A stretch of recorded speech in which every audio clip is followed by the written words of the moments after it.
What if I told you that buried beneath the sands of Iraq lies evidence that could completely change everything we know about human history?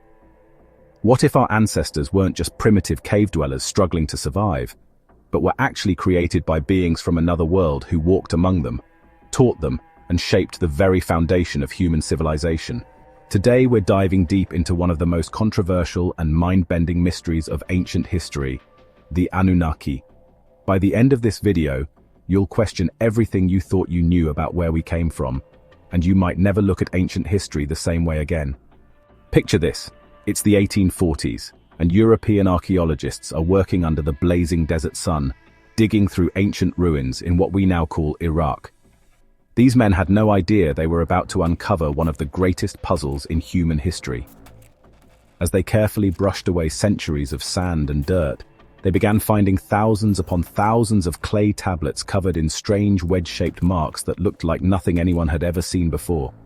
These tablets were everywhere, buried in the ruins of massive ancient cities with names like Babylon, Nippur, and Eridu. For decades, these tablets sat collecting dust in museums across Europe and America, their secrets locked away because nobody could read them. Imagine having the key to humanity's oldest library but not knowing how to open a single book. Then, slowly, painstakingly, brilliant scholars began to crack the code of this ancient writing system called cuneiform. It took them years of comparing symbols, looking for patterns, and making educated guesses about what these strange marks could mean. But when they finally succeeded in reading these ancient writings, what they discovered was absolutely mind-blowing. These weren't just shopping lists, tax records, or boring government documents like you might expect from any civilization.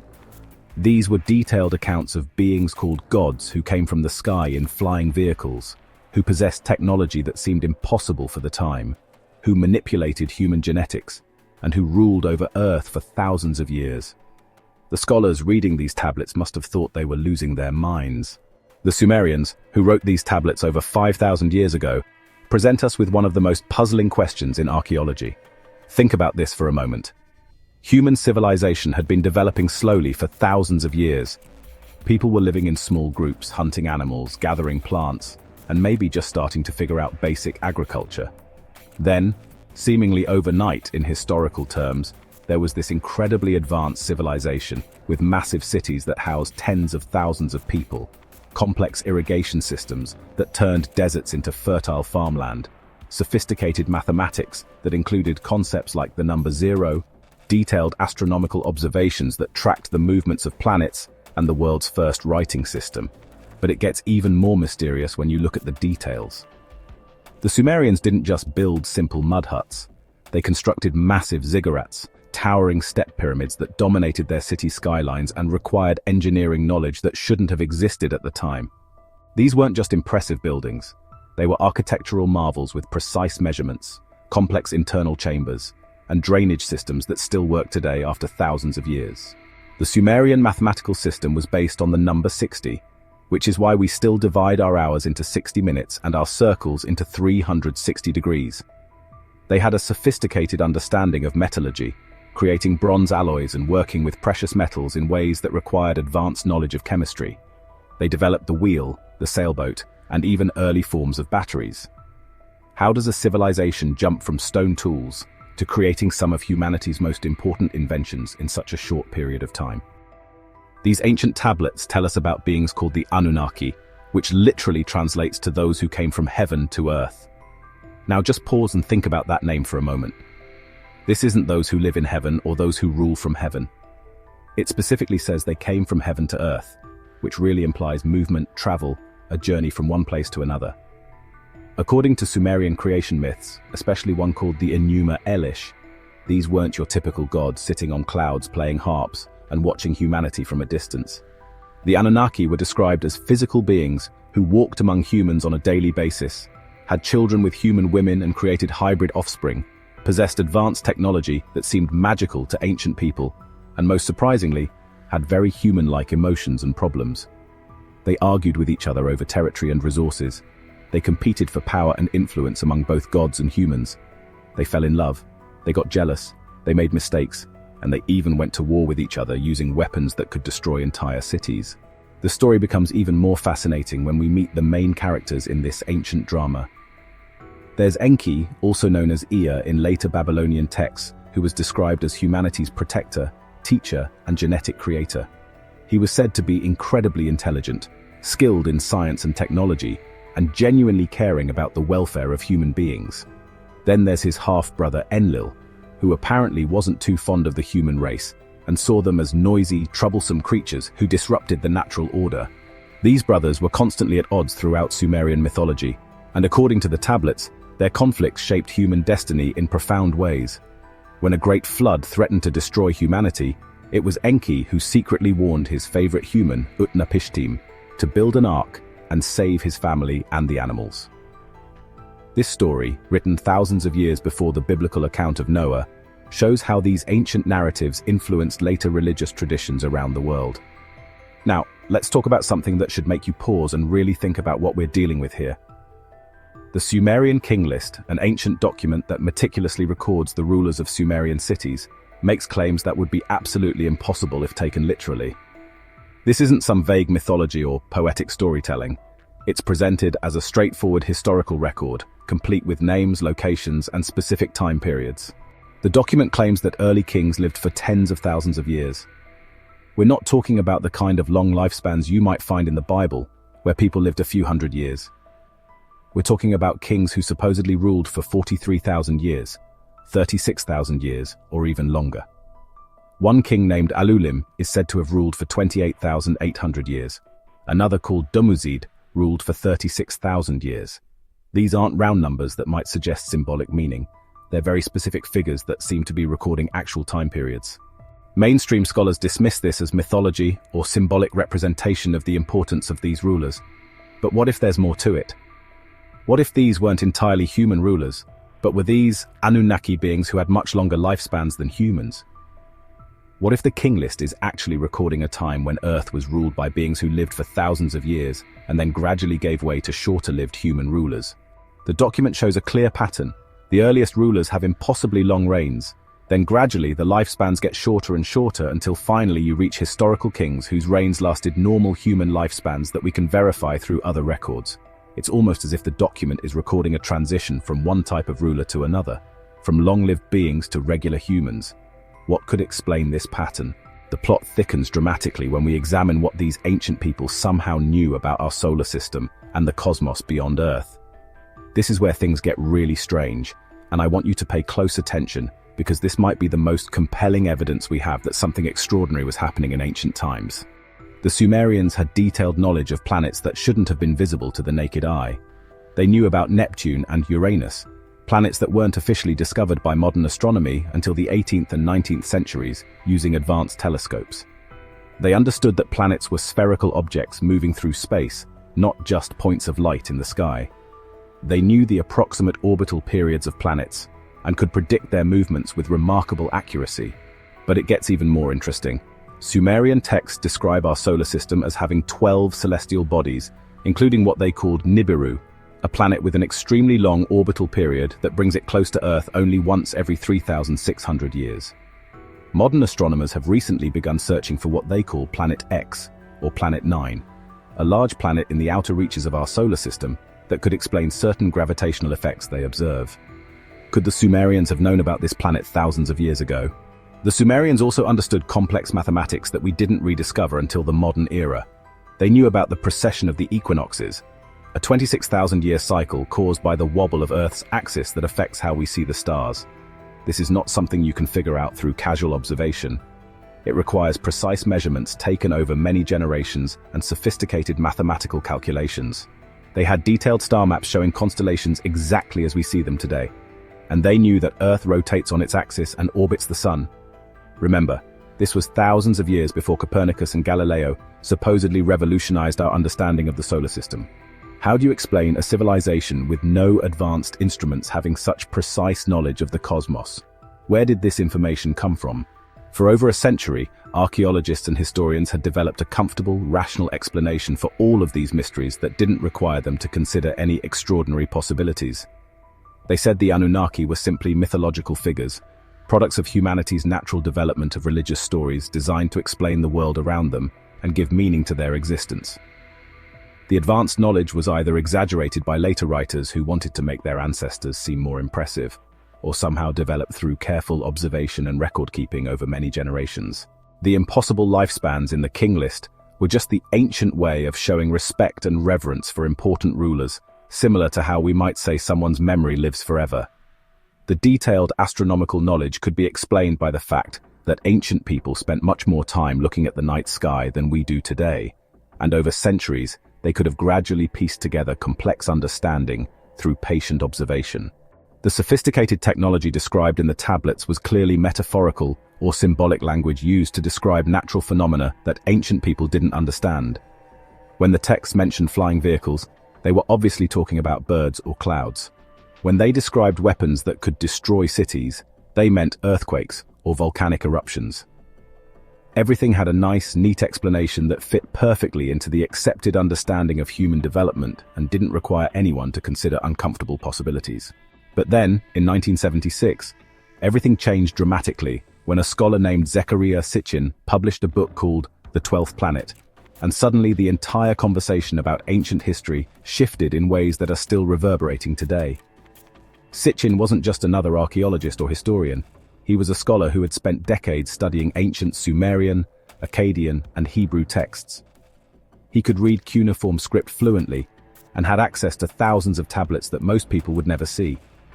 Sitchin's translation of these tablets told a completely different story from what mainstream academia was teaching, and his interpretation was so radical that it challenged everything we thought we knew about human origins, the development of civilization, and our place in the universe. According to his reading of the ancient texts, the Anunnaki weren't gods or mythological figures created by human imagination. They weren't symbolic representations of natural forces or psychological concepts. They were extraterrestrial beings, flesh and blood creatures from a planet called Nibiru, who came to Earth roughly 450,000 years ago in physical spacecraft. These beings had advanced technology, longer lifespans than humans, and most importantly, they had a very practical reason for coming to our planet. They weren't here for conquest or exploration, or to establish some kind of galactic empire. They came to Earth because they needed something that our planet had in abundance: gold. Here's where Sitchin's translation gets really wild, and I want you to stick with me because this next part is absolutely crucial to understanding the entire debate that continues to rage today. According to his reading of the ancient texts, these alien visitors came to Earth with a specific mission that had nothing to do with conquering primitive humans or establishing some kind of cosmic empire. Their home planet, Nibiru, had suffered environmental damage to its atmosphere, and they desperately needed gold to create a fine dust that could be suspended in their atmosphere to reflect sunlight and prevent their planet from freezing. At first, according to Sitchin's interpretation of the tablets, the Anunnaki did the mining themselves. They established mining operations in what we now call South Africa, where some of the world's richest gold deposits are located. But the work was backbreaking, dangerous, and exhausting even for these advanced beings. After thousands of years of mining, the Anunnaki workers eventually rebelled against their leaders, refusing to continue the grueling labor. The solution to this labor shortage, according to Sitchin, was both brilliant and terrifying. Create a worker race by genetically modifying the primitive humans that already existed on Earth. The tablets supposedly describe in remarkable detail how this genetic engineering project was carried out, who was responsible for it, what methods were used, and even what problems they encountered along the way. Sitchin claimed that the Sumerian tablets describe laboratory procedures that sound remarkably similar to modern genetic engineering techniques. They talk about taking the essence or life force of the Anunnaki and combining it with the essence of primitive Earth humans to create a new type of being. The texts mention failed experiments that created various creatures, some of which became the monsters and chimeras mentioned in ancient mythology from around the world. The tablets describe how Enki, who was apparently the chief scientist among the Anunnaki, worked with a goddess named Ninhursag to perfect the process of creating these hybrid beings. They experimented with different combinations, tried various techniques, and, gradually developed a stable hybrid creature that could do the mining work, but was also intelligent enough to follow complex instructions and solve problems independently. The implications of Sitchin's translation are honestly staggering. It would mean that humans aren't the product of natural evolution alone, but were deliberately engineered by an advanced alien race. It would explain the sudden leap in human civilization, our knowledge of astronomy, and even why ancient art from around the world shows beings descending from the sky. But here's the question that should be burning in your mind right now. Is Sitchin right, or is this the biggest misinterpretation in archaeological history? This is where things get really heated, and the battle lines are drawn between mainstream academia and alternative researchers. Traditional scholars argue that Sitchin's translations are fundamentally flawed. They claim he mistranslated key words, ignored context, and saw what he wanted to see in ancient texts. When the tablets mention the Anunnaki coming from heaven, mainstream scholars say this simply means they were sky gods, not space travelers. When ancient texts describe creation, they argue it's clearly mythological language, not a scientific account of genetic engineering. But here's what makes this debate so fascinating, and why millions of people around the world are still talking about it today. Some of the criticisms of Sitchin's work don't actually address the core mysteries that made his theories attractive in the first place. How do you explain artifacts that seem to show advanced technology in ancient times? Why do ancient texts from completely separate civilizations around the world tell similar stories of gods coming from the sky and creating humans? Why did human civilizations suddenly explode in complexity around the same time in multiple locations? Let's examine some of the physical evidence that, honestly, keeps this debate alive. There are ancient artifacts that appear to show flying vehicles, beings in what look like spacesuits, and technology that shouldn't have existed thousands of years ago. There are massive stone structures built with such precision that modern engineers struggle to understand how they were constructed without heavy machinery. There are ancient batteries found in Iraq, crystal skulls with unexplained properties, and cave paintings depicting beings with helmets and strange objects in the sky. Now, before you make up your mind, consider this. Every single one of these artifacts has been challenged by mainstream archaeology. They argue that what looks like a spaceship is actually a stylized bird. What appears to be a spacesuit is ceremonial clothing, and what seems like advanced technology is either misidentified or has a much simpler explanation. The question is, are archaeologists being appropriately skeptical? Or are they so committed to the current historical narrative that they can't see evidence that challenges it? Here's something that should really make you think. The descriptions of the Anunnaki in ancient texts are remarkably detailed and honestly, pretty consistent. They're described as being taller than humans, with much longer lifespans, advanced technology, and get this, the ability to fly in vehicles called divine boats or celestial chariots. These beings are said to have worn special garments that gave them powers and carried objects that could destroy cities or heal the sick. Ancient artists carved images of these beings with what appear to be wrist devices, handheld objects pointing beams of light, and vehicles surrounded by wings or flames. The ancient texts also describe the Anunnaki as having a very organized society with clear hierarchies, different roles, and even labor disputes. This level of detail and consistency across thousands of tablets written over centuries, well, it suggests that either the Sumerians were incredibly creative storytellers, or they were describing something they actually witnessed. What's your gut feeling telling you right now? But let's be fair to both sides of this debate. Modern science demands extraordinary evidence for extraordinary claims, and proving that aliens visited Earth 450,000 years ago would certainly qualify as extraordinary. The scientific method requires that theories be testable, repeatable, and supported by physical evidence that can be independently verified. While there are certainly mysteries in ancient history that we can't fully explain, jumping to the conclusion that aliens are responsible might be premature without more definitive proof. However, science also teaches us to follow the evidence wherever it leads, even if it challenges our existing beliefs. Throughout history, many ideas that seemed impossible eventually proved to be true. The idea that the Earth orbits the Sun was once considered ridiculous. The concept that invisible germs cause disease was laughed at by doctors. The theory that continents drift across the Earth's surface was rejected for decades. Could we be on the verge of another paradigm shift in our understanding of human history? What's undeniable is that the Anunnaki story has had a massive impact on modern culture. culture. Ancient aliens Television shows like Ancient Aliens have brought these theories to millions of viewers. Movies, books, and documentaries explore the possibility that our ancestors had contact with extraterrestrial beings. Online communities with hundreds of thousands of members share research, debate translations, and search for new evidence. Some people have even formed new spiritual movements based on the belief that the Anunnaki were our creators and will someday return. This cultural phenomenon raises an important question. Why are so many people drawn to these alternative explanations of human history? Is it simply because they're more exciting than traditional accounts? Or is there something deeper going on? Maybe people feel disconnected from the conventional story of human development and are searching for something that gives life more meaning and purpose. Or maybe there's an instinctive recognition that the official version of our past doesn't fully explain all the mysteries we see around us. As we near the end of our journey into this ancient mystery, let's consider what we've learned. The Sumerian tablets definitely exist, and they definitely describe beings called the Anunnaki in remarkable detail. Ancient civilizations around the world definitely developed complex knowledge and technology much faster than we might expect from natural human progress. There are definitely artifacts and structures that challenge our understanding of what ancient people could accomplish with primitive tools.